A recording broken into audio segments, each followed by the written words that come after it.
Amen. Pouvons dire ensemble merci à Dieu pour notre chorale. Respect. Que Dieu vous fasse encore monter. Amen. Bonjour à tous. Que Dieu soit béni. Un bonjour spécial au couple Mabanza, Maman Grace et Papa Olivier. Et un bonjour spécial à mon jeune frère Lionel. On va bien le faire tout à l'heure après le message. Depuis que l'année a commencé, nous sommes en train de parler des 10 clés qui nous amènent à l'accomplissement de notre destinée. De MDI, nous avons déjà parlé de 8. Ça reste 2, mais je ne vais pas en parler. Les 2 là, je vais juste vous le dire. La 9e, c'est la prière. Comme Jaébet, la Bible dit, il invoqua l'Éternel et l'Éternel le bénit et il devint l'homme le plus important. Apprenons à prier pour notre destinée. Et la 10e clé que nous allions parler, c'est faire de Dieu et de ses intérêts la priorité des priorités. Un peu comme Salomon, qui demanda à Dieu la sagesse. Il ne demanda pas de richesse. Il ne demanda pas la mort de ses ennemis ni une longue vie. Il demanda à Dieu la sagesse pour s'occuper de son peuple. Et Dieu lui a dit, comme tu te préoccupes de mes intérêts, je vais te donner ce que tu n'as pas demandé. Apprenons à faire de Dieu et de ses intérêts la priorité et il nous donnera la richesse. Amen. Ce matin, je commence une nouvelle série qui va certainement nous prendre longtemps. Le Seigneur insistait tellement que je commence. Alors que je tenais à terminer les 10 clés, il me dit non. Commence ça ce matin. Comment il faut se conduire dans la maison de Dieu. Comment il faut se conduire dans la maison de Dieu. Tel est le thème que nous allons simplement introduire aujourd'hui. Et nous y resterons certainement 2 ou 3 mois. 1 Timothée 3, versets 14 à 15. 1 Timothée chapitre 3, versets 14 à 15.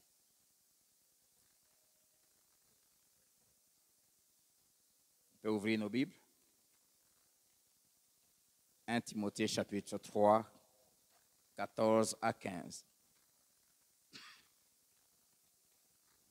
Je t'écris ces choses avec l'espérance d'aller bientôt vers toi. Mais, afin que tu saches, si je tarde, comment il faut se conduire dans la maison de Dieu, qui est l'église du Dieu vivant, la colonne et l'appui de la vérité. Je t'écris ces choses avec l'espérance d'aller bientôt vers toi. Mais afin que tu saches, si je tarde, comment il faut se conduire dans la maison de Dieu, qui est l'église du Dieu vivant, la colonne et l'appui de la vérité. Amen. Dis à ton voisin, on ne se conduit pas comme on veut dans la maison de Dieu. Comment il faut se conduire dans la maison de Dieu. Ce message va s'adresser aux pasteurs, aux responsables, aux ouvriers et à tous les fidèles de l'Église. Non seulement nous ici, Centre missionnaire Philadelphie Lubumbashi, mais aussi tous ceux qui vont nous suivre et qui nous suivent maintenant par les médias, et je vous salue. tous ceux qui fréquentent l'Église sont concernés. Deuxièmement, ce message est une mise en garde de Dieu envers ceux qui viennent dans sa maison, mais qui se conduisent selon eux, de leur manière, selon leur conception. Troisièmement, ce message est un encouragement de Dieu envers ceux qui viennent dans sa maison. Un, pour les chercher. Deux, pour les servir de tout leur cœur, tout en se conformant dans sa maison à ses prescriptions. J'aimerais nous dire, bien-aimés, que la maison de Dieu produit des choses. C'est le lieu où on trouve la vie,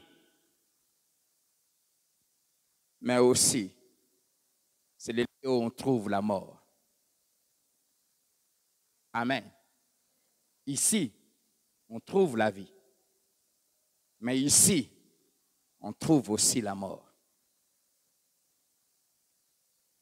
Luc chapitre 2, verset 34, prophétisant sur l'enfant Jésus, Simeon dit, voici cet enfant est destiné à amener, un, la chute, et deux, le relèvement de plusieurs en Israël. Et ce Jésus est ici, et dans sa maison, il provoque des choses. La chute des uns, il y en a qui, en venant ici, ils chutent, ils se cassent, et ils sont brisés. Et voire, ils périssent. Il y en a aussi, en entrant ici, ils sont relevés, ils sont bénis, ils deviennent grands et ils débordent de vie. Ce lieu est un lieu extrêmement dangereux. Amen. Quatrième chose, ces messages visent à ôter l'ignorance et à donner de la connaissance sur le comment on doit se conduire dans la maison de Dieu afin de jouir de toutes les richesses qui sont dans sa maison.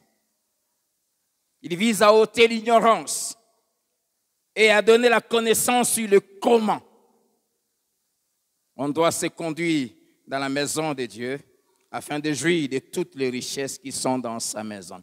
Ces lieux regorgent d'abondantes richesses. Psaume 84, verset 5, il est écrit « Heureux ceux qui habitent ta maison. » Heureux ceux qui habitent ta maison. Pourquoi? Parce qu'ils peuvent te célébrer encore. Et ne célèbre Dieu que ceux qui expérimentent Dieu. C'est ici qu'on l'expérimente. Psaume 36, verset 9 à 10. La Bible dit, à l'ombre de tes ailes, le Fils de l'homme cherche un refuge. Il se rassasie de l'abondance de ta maison. Il y a une abondance ici. Et tu les abreuves au torrent de tes délices, car auprès de toi est la source de la vie. Par ta lumière, nous voyons la lumière. Et j'aime le psaume 65, le verset 5, qui dit, David dit, « Heureux celui que tu choisis et que tu admets en ta présence. » Nous sommes admis dans sa présence. « Heureux celui que tu choisis, que tu admets dans ta présence, pour qu'il habite dans tes parvis. Nous nous rassasierons du bonheur de ta maison. » Il y a un bonheur ici. Je t'encourage de t'en rassasier quand tu viens ici. Nous nous rassasierons du bonheur de ta maison, de la sainteté de ton temple. Quand tu viens ici, tu seras rassasié. Et le psalmiste ajoute, dans le psaume 92 ou 92, versets 13 à 15, il dit, le juste croisse comme les palmiers, planté dans la maison de l'Éternel, fixé dans la maison de l'Éternel, il prospère dans le parvis de notre Dieu. C'est ici que nous, qui croyons et craignons son nom, nous prospérons. Comme tout à l'heure, il s'est opéré des délivrances extraordinaires quand on chantait tout à l'heure, quand on priait tout à l'heure. C'est ici que nos chaînes tombent. C'est ici que nos liens se brisent. C'est ici que nos maladies sont guéries. C'est ici. J'ai souffert d'une maladie que les médecins ne pouvaient pas guérir. C'est ici, dans sa maison, que j'ai été guéri. C'est ici que nos larmes sont essuyées. C'est ici que nos cœurs sont consolés. C'est ici que nos destinées changent. Planté dans sa maison, il y prospère. Et la Bible dit, jusque dans leur vieillesse, ils portent des fruits. Et ils sont pleins de sève, pleins de vie. Amen. Dans cette introduction ce matin, j'ai 6 informations importantes à nous donner en rapport avec ces 2 versets que nous venons de lire et dans lesquels nous allons nous appesantir pendant 2 voire 3 mois. La première, c'est Paul qui s'adresse à un jeune pasteur, son fils dans la foi, Timothée, qu'il venait d'établir sur une grande église, l'église d'Éphèse, et qui, cette église, commençait à sortir un peu de la voie tracée par Dieu suite aux infiltrations de faux docteurs et de faux prophètes, de faux enseignants, et qui a commencé petit à petit à introduire des enseignements et des doctrines contraires à l'enseignement de Christ. Il lui dit, je t'écris. Il s'adresse, et l'épître, première épître de Timothée, deuxième épître, ainsi que l'épître de Tite, font partie de ce qu'on appelle les épîtres pastorales, des lettres adressées aux pasteurs pour les apprendre comment diriger l'église, comment gérer l'église, comment on doit vivre dans l'église, qu'est-ce qu'il faut faire, ce qu'il ne faut pas faire dans l'église. Et ce jeune pasteur recevait les instructions et dit, je t'écris. Et par Paul, Dieu s'adresse aux Timothée d'aujourd'hui, aux pasteurs d'aujourd'hui, mais aussi aux chrétiens, aux fidèles des églises locales, de toutes ces églises locales aujourd'hui. Deuxième information, l'apôtre lui dit, que tu saches comment se conduire dans l'église de Dieu. Il voulait lui donner des informations, de la connaissance. Pourquoi il tient à ça? Il dit, parce qu'il y a des conséquences graves si on se conduit mal dans la maison de Dieu. Nous allons voir ces conséquences tout à l'heure. Timothée, soit il ne savait pas totalement comment on doit se conduire dans la maison de Dieu, soit qu'il savait mais pas assez. Et l'apôtre dit, je veux que tu saches. Ou soit, comme nous le voyons aujourd'hui, beaucoup ont reçu tant d'informations, mais malgré cela, ils se conduisent quand même comme ils veulent dans la maison de Dieu. Il dit que tu saches. Il voulait enlever l'ignorance, parce que l'ignorance tue. Osée 4:6, mon peuple périt, mon peuple est détruit, parce qu'il lui manque la connaissance.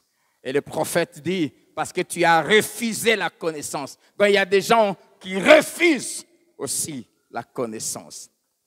Que tu saches, cette ignorance ou le refus de se conformer aux connaissances reçues du Seigneur sur comment nous devons nous conduire dans sa maison a causé beaucoup de dégâts. Cette ignorance a causé beaucoup de dégâts. Et la Bible est pleine des exemples de ceux qui ont eu à mal se conduire, soit par ignorance, ou soit ils connaissaient comment, mais ils ont refusé, ils ont fait selon eux. Et ils ont subi des conséquences. Et pendant que Dieu me parlait, il y a des mois, de cet enseignement et que je commençais à y travailler, le Seigneur me disait, parmi les choses qui me font mal dans le cœur, c'est de voir comment plusieurs dans ma maison connaissent tant de malheurs simplement parce que soit tu ne savent pas ou soit tu refuses de se conduire selon moi. Et j'ai pris 10 exemples de la Bible. Cette liste n'est pas exhaustive, mais ce sont ces exemples-là que l'Esprit a gravés dans mon esprit. Le premier exemple, c'est dans 1 Samuel chapitre 2, verset 12 à 17. La Bible dit, les fils d'Élie étaient des hommes pervers. Ils ne connaissaient point l'Éternel. Et voici quelle était la manière d'agir de ces sacrificateurs, des pasteurs, à l'égard du peuple. Lorsque quelqu'un offrait un sacrifice, les serviteurs du sacrificateur arrivaient au moment où l'on faisait cuire la chair. Tenant à la main une fourchette à 3 dents, ils piquaient dans la chaudière, dans le chaudron, dans la marmite ou dans les pots. Et tout ce que la fourchette amenait, les sacrificateurs les prenaient pour lui. C'est ainsi qu'ils agissaient à l'égard de tous ceux d'Israël qui venaient là à Silo. Même avant qu'on fît brûler la graisse, les serviteurs du sacrificateur arrivaient et disaient à celui qui offrait le sacrifice, donne pour le sacrificateur de la chair à rôtir. Il ne recevra de toi point de chair cuite. C'est de la chair crue qu'il veut. Et si l'homme lui disait, quand on aura brûlé la graisse, parce que c'était ça la procédure, tu prendras ce qui te plaira. Le serviteur répondait, non, tu donneras maintenant, sinon je prends des forces. Verset 17.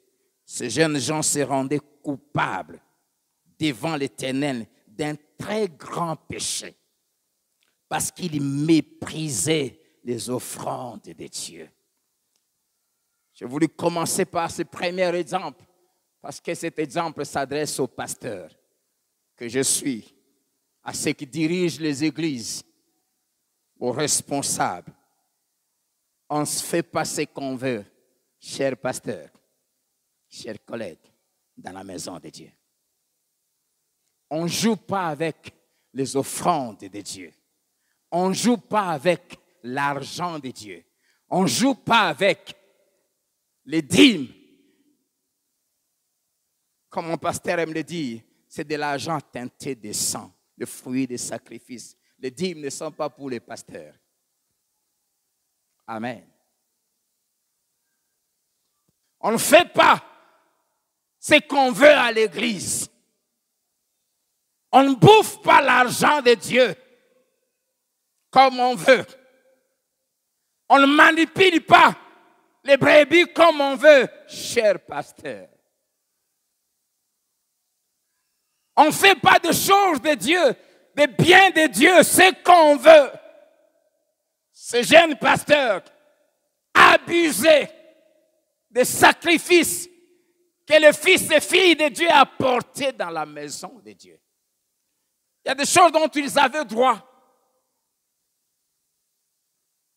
Il y avait des parties de viande qui étaient réservées. Mais avant, on devait d'abord offrir ça à Dieu. Mais eux ne voulaient même pas que les propriétaires reçoivent ça d'abord. Ils avaient fait de ces sacrifices leur bien. Et plus loin, la Bible nous montre même qu'ils couchaient avec les femmes, les filles de Dieu, qui venaient chercher Dieu. Il les détournait. C'est grave.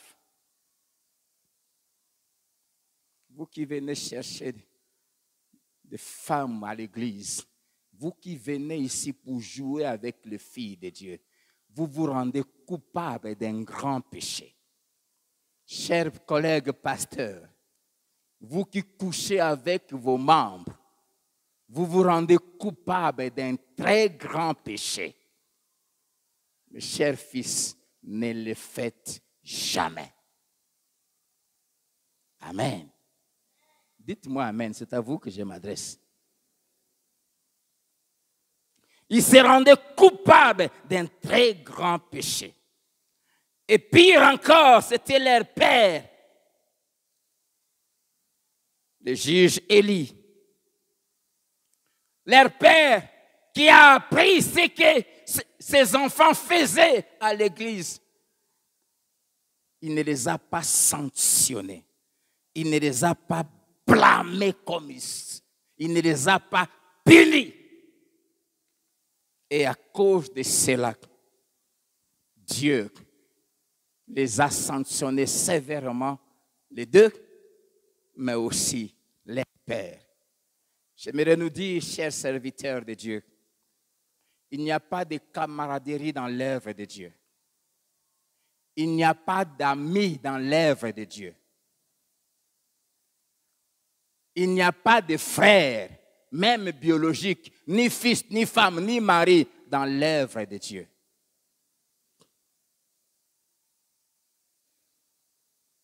Apprenez à vous détacher, à éviter toutes sortes d'amitiés avec les gens.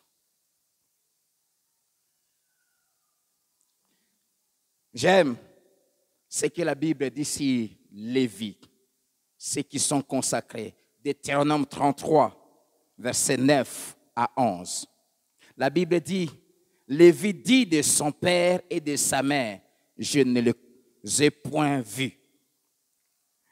Il ne distingue point ses frères. Il ne connaît point ses enfants. Car les Lévites, ils observent ta parole et ils gardent ton alliance. Ils enseignent tes ordonnances à Jacob et ta loi à Israël.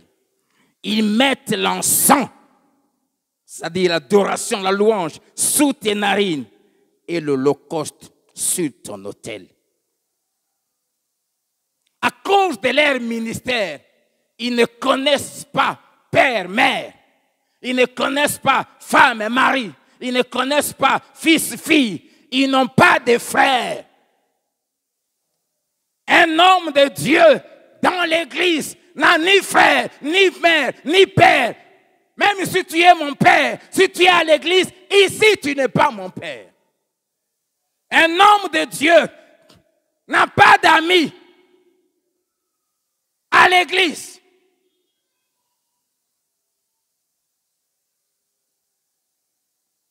Si quelqu'un fait le mal, même s'il est ton pire, c'est la première personne qu'il faut sanctionner et sévèrement.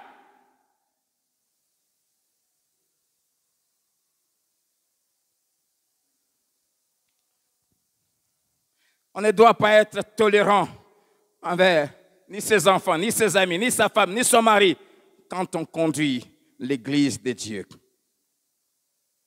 Et j'aime, à cause de cette manière d'agir dans la maison de Dieu, que Dieu lui impose, la Bible dit, verset 11, « Bénis sa force, ô Éternel, agrée l'œuvre de ses mains, brise les reins de ses adversaires et que ses ennemis ne se relèvent point. » Si nous servons Dieu avec sérieux, la Bible dit, il bénira l'œuvre de nos mains. Il brisera les reins de nos adversaires. Et ils ne se relèveront pas. Et il bénira notre force, notre vigueur, notre santé, notre maison. On ne fait pas ce qu'on veut, des biens de Dieu à l'église. Amen. Toi qui es appelé à être pasteur demain, l'église, être pasteur, ce n'est pas un moyen de t'enrichir. Il faut que tu apprennes à vivre avec ce que tu gagnes.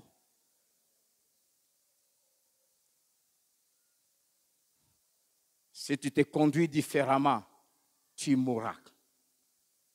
Et Dieu a tué ces deux pasteurs. 6 jeunes, il les a tués.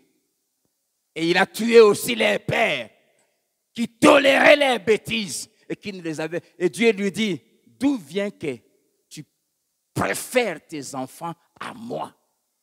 D'où vient que vous puissiez vous engraisser de mes offrandes? Et Dieu dit à leur père, voici, comme tu as fait cela, 1, je vous arrache le sacerdoce. 2, je vais tuer tes enfants. Les 2 mourront le même jour. Et il y a une 3e chose que Dieu ne lui avait pas dit. C'est que lui aussi est mort le même jour avec ses enfants. On ne joue pas avec la maison de Dieu. Amen. Deuxième exemple, c'est dans 1 Corinthiens chapitre 11, versets 27 à 30. Beaucoup viennent dans la maison de Dieu, mais ils jouent avec la Sainte Seine, avec la table du Seigneur, le corps qu'il a sacrifié à la croix, le sang qu'il a versé pour que nous soyons sauvés. Et la Bible dit, avant de toucher à ces choses, tu dois t'assurer que tu es enfant de Dieu, que tu crains Dieu. Mais plusieurs prennent la table du Seigneur indignement, c'est-à-dire sans qu'ils en soient dignes. Tu es dans la sorcellerie et tu te permets de venir ici et tu refuses de te repentir et tu t'es infiltré, tu es même ouvrière. Et pour cacher ce que tu es, tu fais les saints, tu oses manger la Sainte Seine. Peut-être même tu es parmi ceux qui servent. Et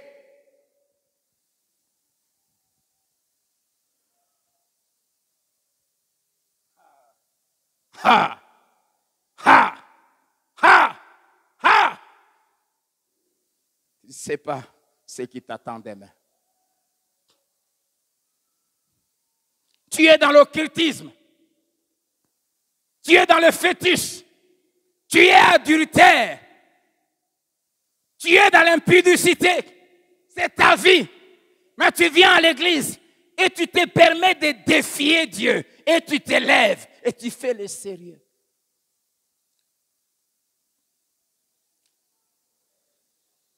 Ah.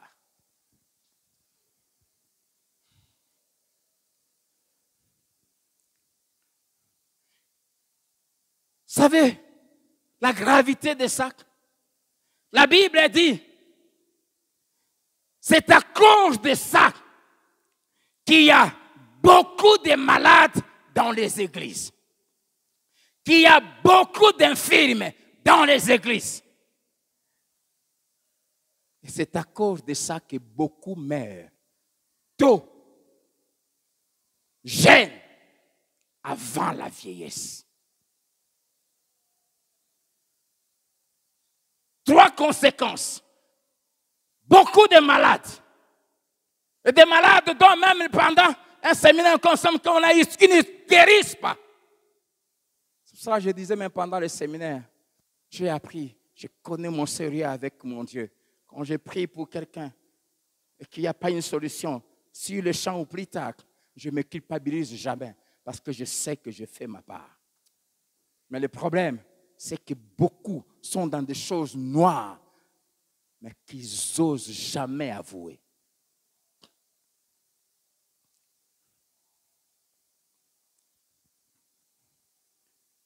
Ici, à l'église, 2 Corinthiens 2, 15 à 16, la Bible dit, il se dégage 2 sortes d'odeurs. Une odeur de vie pour ceux qui aiment et qui craignent Dieu, mais aussi une odeur de mort pour ceux qui méprisent Dieu. Ici, il y a une odeur qui sort ici. Ici. Mais cette odeur produit des choses. Quand ça sort du sanctuaire de Dieu, ça produit l'odeur de la vie pour ceux qui aiment Dieu. Mais aussi ça produit l'odeur de la mort pour ceux qui haïssent Dieu.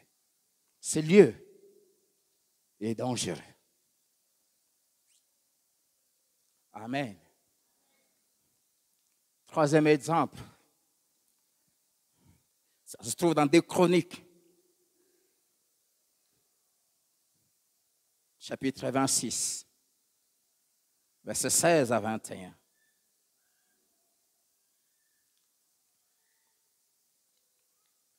Mais lorsqu'il fut puissant, il s'agit du roi Osias.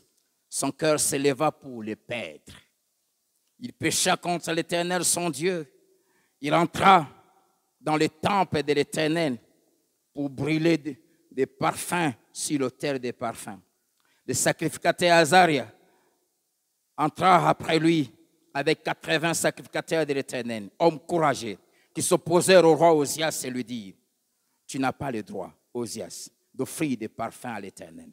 Ce droit appartient aux sacrificateurs, fils d'Aaron, qui ont été consacrés pour les offrir. Sors du sanctuaire, car tu commets un péché. Et cela ne tournera pas à ton honneur devant l'Éternel. La colère s'empara d'Osias, qui tenait un encensoir à la main. Et comme il s'irritait contre les sacrificateurs, la lèpre éclata sur son front, en présence des sacrificateurs dans la maison de l'Éternel, près de l'autel des parfums. Je vous ai dit qu'ici, la mort sort aussi ici.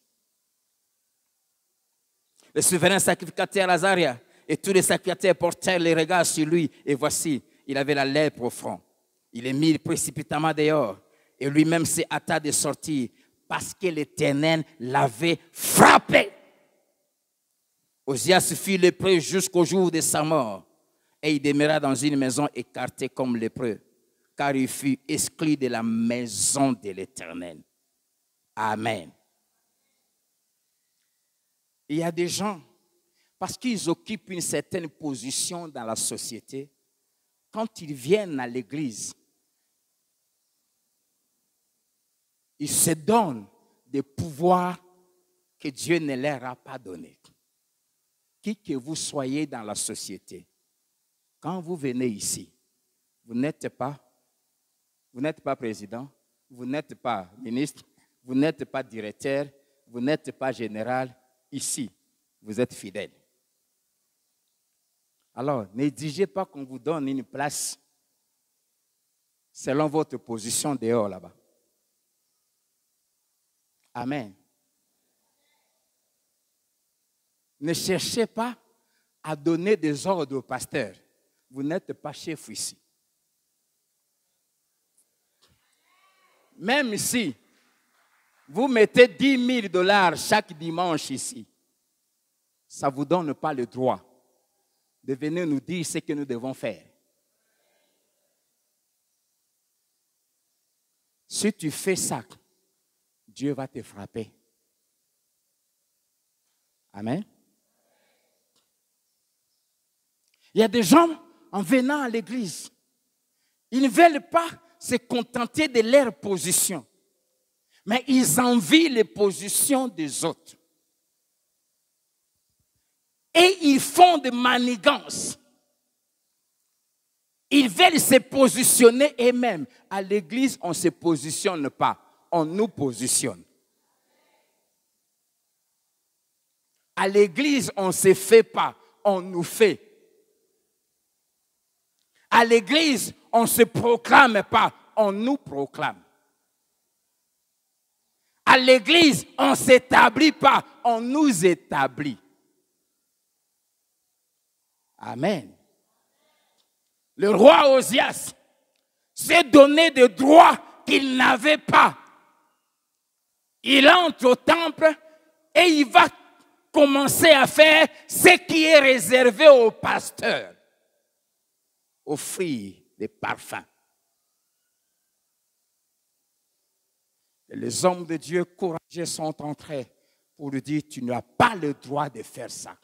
Je prie que l'Église reprenne son autorité sur les politiques.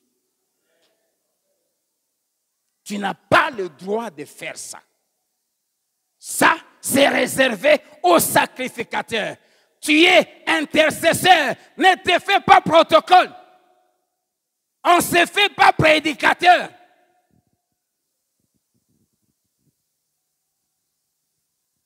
On a eu un frère ici, surtout quand on avait commencé, qui s'est présenté dehors comme étant mon assistant.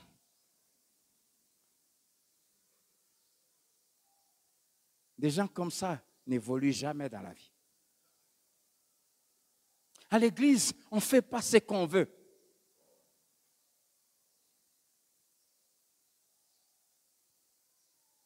Et quand on lui a fait la remarque, et ça c'est le cas de plusieurs viennent à l'église, mais n'aiment jamais qu'on leur fasse des remarques. Aux anani. N'aiment jamais qu'on leur dise qu'on n'agit pas comme ça. Si tu n'aimes pas, il ne faut pas venir ici.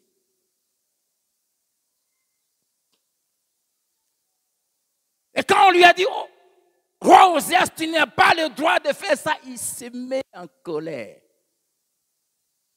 Heureusement, le propriétaire de la maison, lui, il ne joue pas. Amen.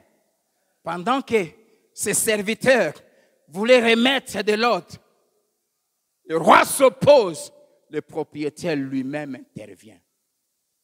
Pendant qu'il continue à faire le service, du coup, il devient lépreux. C'est le champ, là, l'église.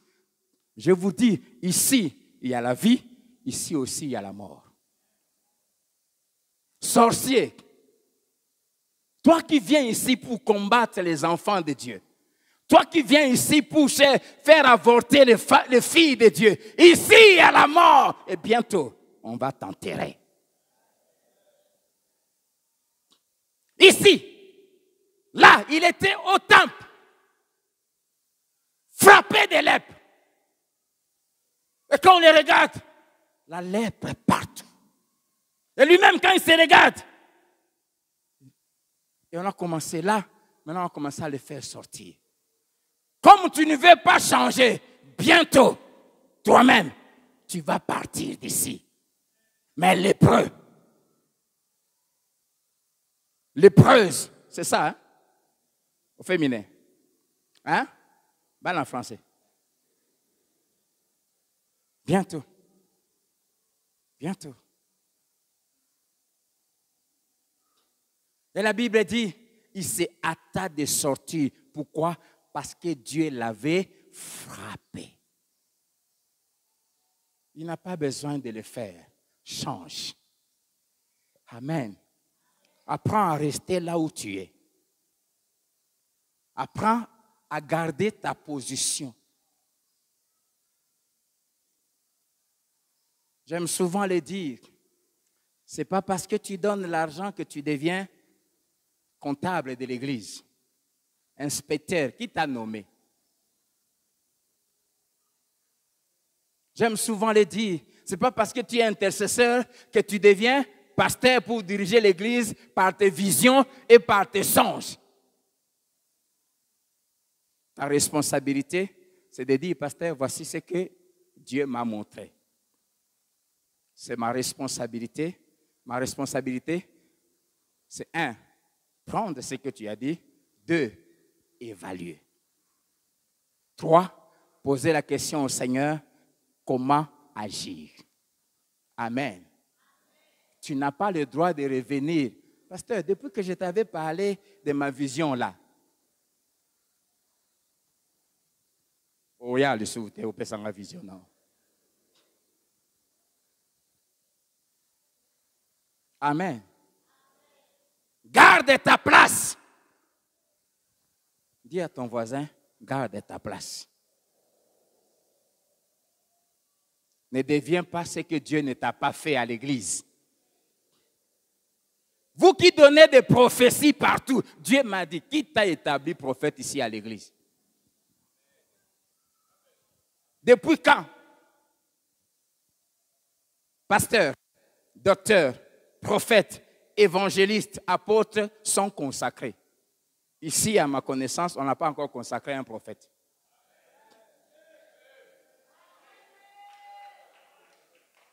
On n'a pas encore consacré quelqu'un prophète ici. Alors, si tu reçois un message, viens m'en parler. Tu n'as pas le droit d'aller voir quelqu'un pour dire « Dieu m'a dit ». Qui t'a établi prophète ici?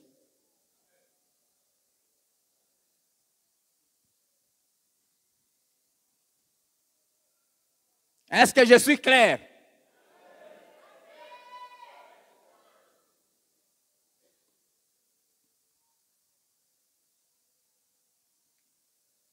Il pécha contre l'Éternel, son Dieu. Il s'est attiré le malheur. Et les hommes de Dieu lui ont dit, cela ne profitera pas à ton honneur. Quand tu fais ce que Dieu désapprouve dans sa maison, ça t'attire le déshonneur. Dieu te frappera et tu seras disqualifié. Son règne a pris fin. Et il a vécu à l'écart jusqu'à sa mort. Amen. Quatrième exemple, je crois qu'on s'arrêtera là aujourd'hui. Agé chapitre 1.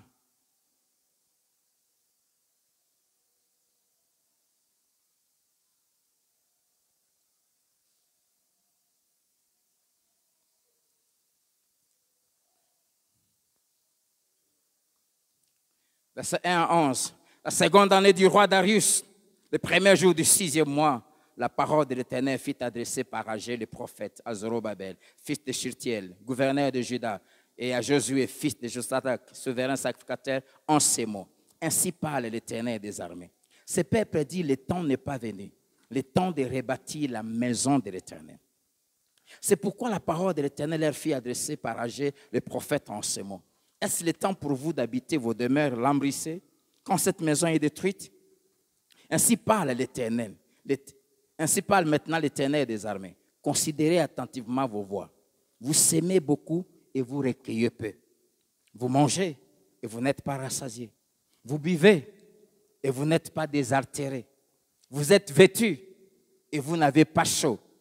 Le salaire de celui qui est à gage tombe dans un sac percé. Ainsi parle l'Éternel des armées. Considérez attentivement vos voies. Montez sur la montagne, apportez du bois et bâtissez la maison. J'en aurai de la joie et je serai glorifié, dit l'Éternel. Vous comptiez sur beaucoup et voici, vous avez eu peu. Vous l'avez rentré chez vous, mais j'ai soufflé dessus. Pourquoi, dit l'Éternel des armées? À cause de ma maison qui est détruite, tandis que vous vous empressez chacun pour sa maison. C'est pourquoi les cieux vous ont refusé la rosée et la terre a refusé ses produits. J'ai appelé la sécheresse sur les pays, sur les montagnes, sur les bleus, sur les mous, sur l'huile, sur ce que la terre peut apporter, sur les hommes, sur les bêtes et sur tout le travail des mains. Amen. Beaucoup viennent dans la maison de Dieu, mais ils ne mettent jamais la joie dans le cœur de Dieu.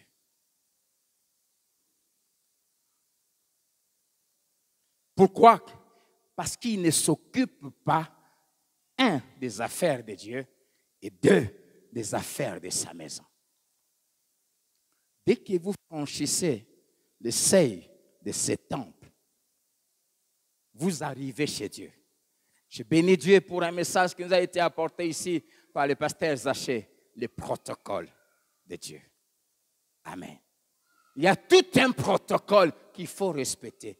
Parmi ces protocoles, quand vous venez ici, vous devez vous occuper de la maison de Dieu. Amen. Vous devez prendre soin de la maison de Dieu.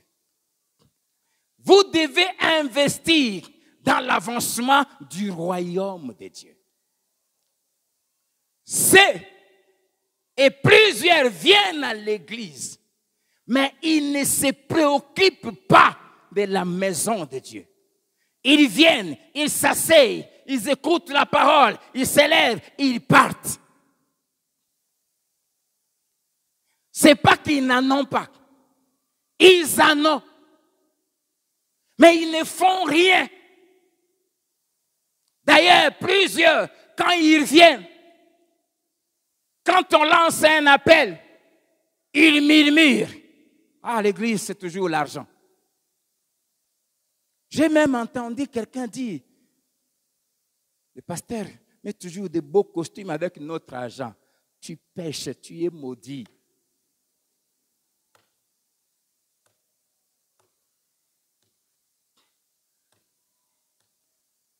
Qui t'a dit que quand on est pasteur, on doit être misérable?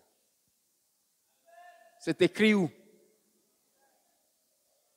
Je t'informe, ce n'est pas ici que j'ai commencé à mettre de beaux costumes.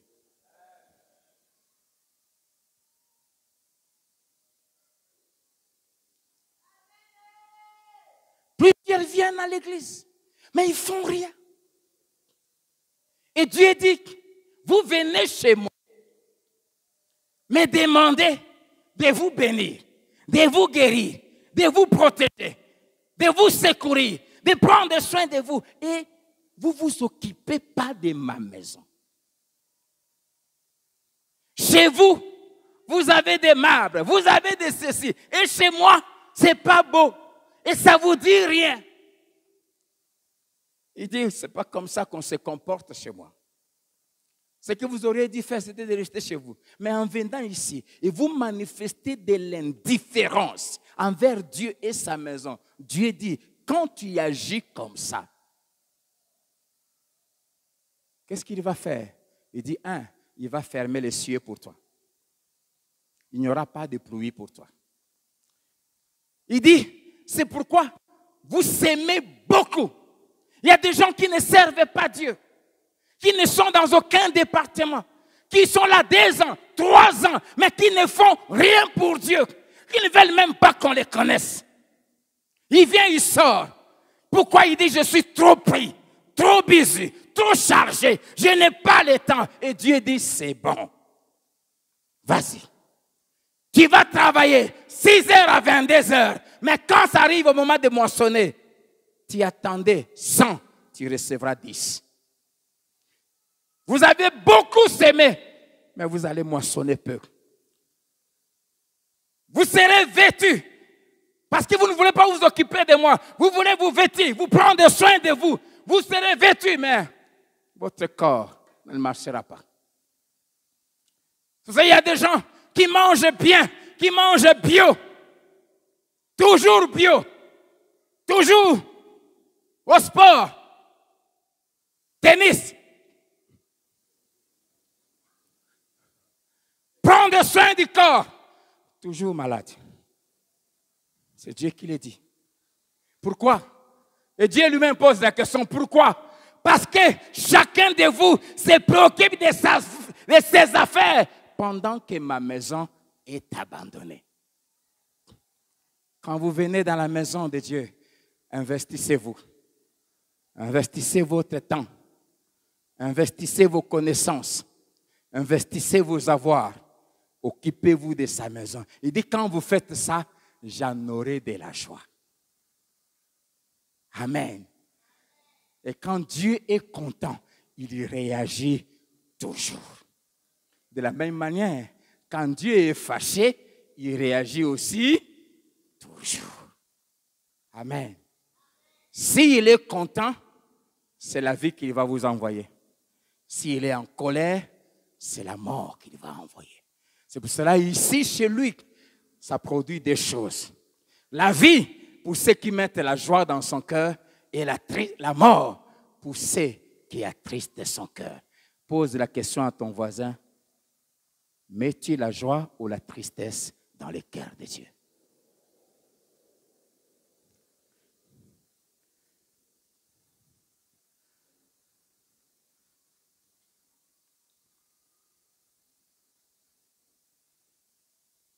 C'est pour cela, beaucoup ont des projets, font tant de choses, travaillent dans beaucoup de choses, mais le résultat est nul. Et ça fait mal quand on attendait beaucoup puis on moissonne peu. Proverbe 13, verset 12, la Bible dit, un espoir différé rend les cœurs malades.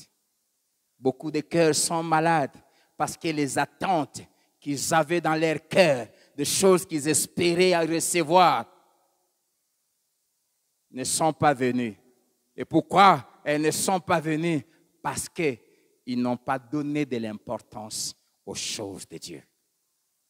Amen. Je vais m'arrêter là pour aujourd'hui. Je vais aller très lentement. Bien-aimés, on ne joue pas dans la maison de Dieu. On ne fait pas ce qu'on veut dans la maison de Dieu. On ne se conduit pas comme on veut. On ne réagit pas comme on veut. On ne se comporte pas comme on veut. Dimanche prochain, on va continuer avec d'autres exemples. J'aimerais te poser la question. Comment tu te comportes dans la maison de Dieu? On ne vient pas à l'église quand on veut. Arriver en retard, c'est un manque de respect envers Dieu. Et si tu te comportes toujours comme ça, et volontairement, parce qu'il y a des gens qui viennent toujours en retard. On ne sert pas Dieu selon nous.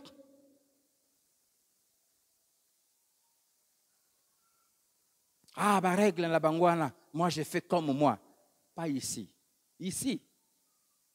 J'aimerais nous dire, on va en parler longuement le dimanche prochain, le propriétaire de la maison est ici.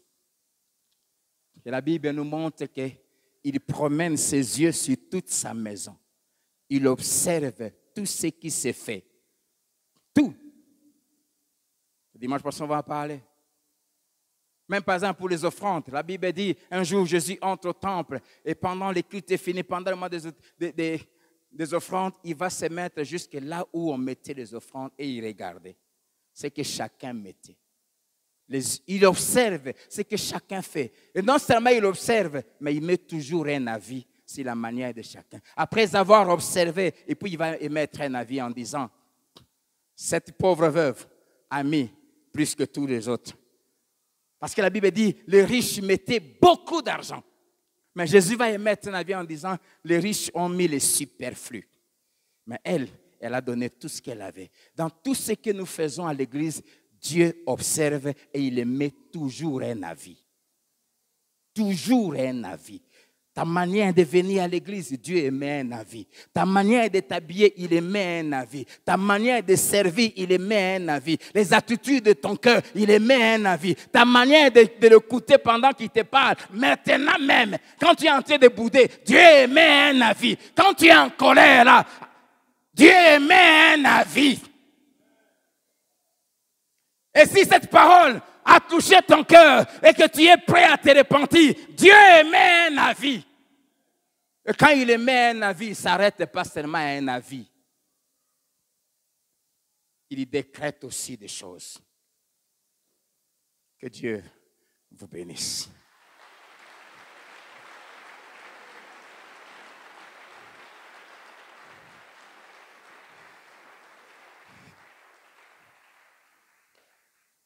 Afin que tu saches comment il faut.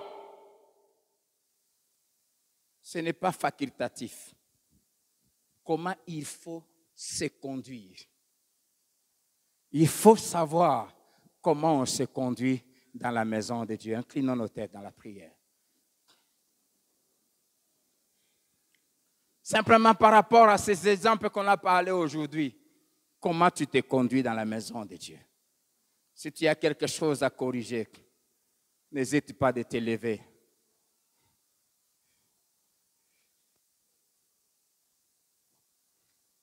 Si tu as quelque chose à corriger dans ta manière de te conduire dans la maison de Dieu, lève-toi.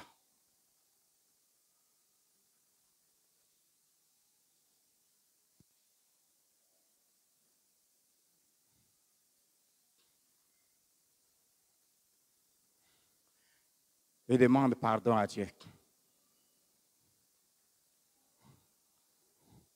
On ne se conduit pas n'importe comment dans la maison de Dieu. C'est pour cela que beaucoup sont morts.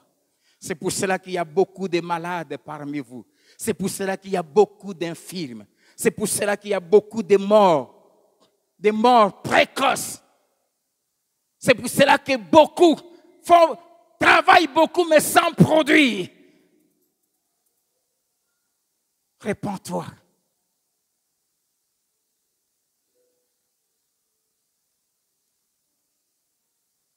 On ne murmure pas dans la maison de Dieu.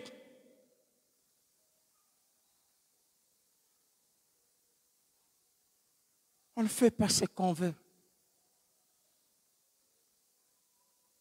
Quand on va chez le président, quand il nous reçoit, nous ne faisons pas ce que nous voulons.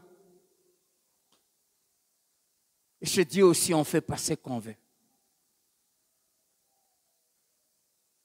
Demande pardon à Dieu.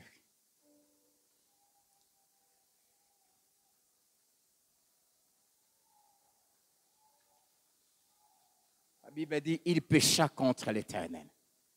Cette manière de faire ne sera pas à ton honneur. Ça ne t'apportera pas la bénédiction.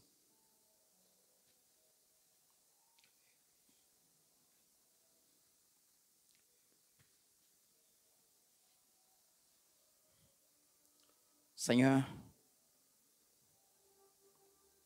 pardonne-nous. Seigneur, je t'en supplie de nous pardonner.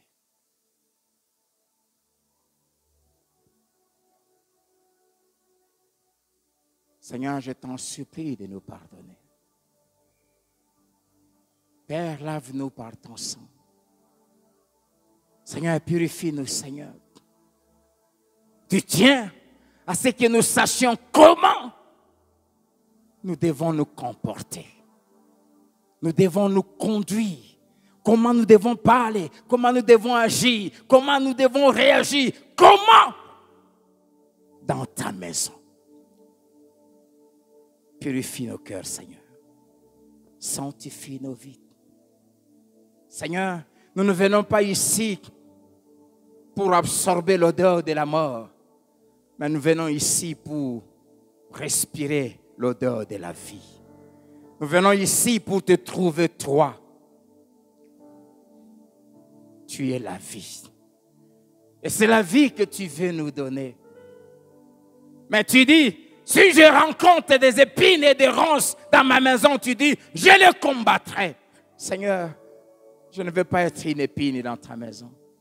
Je ne veux pas être une ronce. Je ne veux pas que tu deviennes mon adversaire. Je ne suis qu'un ver de terre. Qui suis-je pour rivaliser avec toi? Pour te combattre? Tu dis, si je trouve des ronces et des épines, je les combattrai. Je t'en supplie, je ne veux pas être une épine. Ce matin, j'ai un appel spécial à lancer à celui et celle qui est dans la sorcellerie, dans l'occultisme. Vous pouvez vous asseoir. Et qui vient ici. On t'envoie ici parce que tu es en train d'être formé, tu viens tester un peu tes petits pouvoirs. Tu viens un peu faire des histoires là. Ici, répands-toi. Parce que la main de Dieu est déjà levée contre toi. Dieu ne veut pas ta perte. Le sang de Jésus a coulé aussi pour toi. Dieu t'aime. Dieu t'aime. J'aimerais t'assurer, tu ne feras rien ici.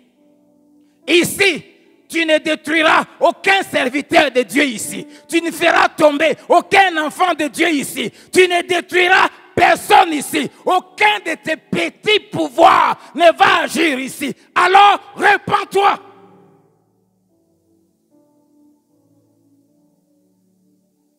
Répands-toi. Répands-toi et arrête. Il est écrit, arrêtez. Sachez que je suis Dieu. Je domine sur la terre. Dieu domine ici. Arrête. Sorcier, arrête. Sorcière, arrête. Je t'avertis, arrête.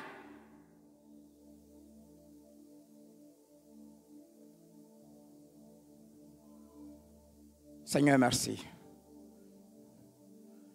Merci pour ta fidélité. Merci d'agréer nos dîmes, d'agréer nos offrandes, d'agréer tout ce que nous t'avons apporté pour faire avancer ta maison. Au nom de Jésus. Amen. Est-ce qu'on peut acclamer le Seigneur?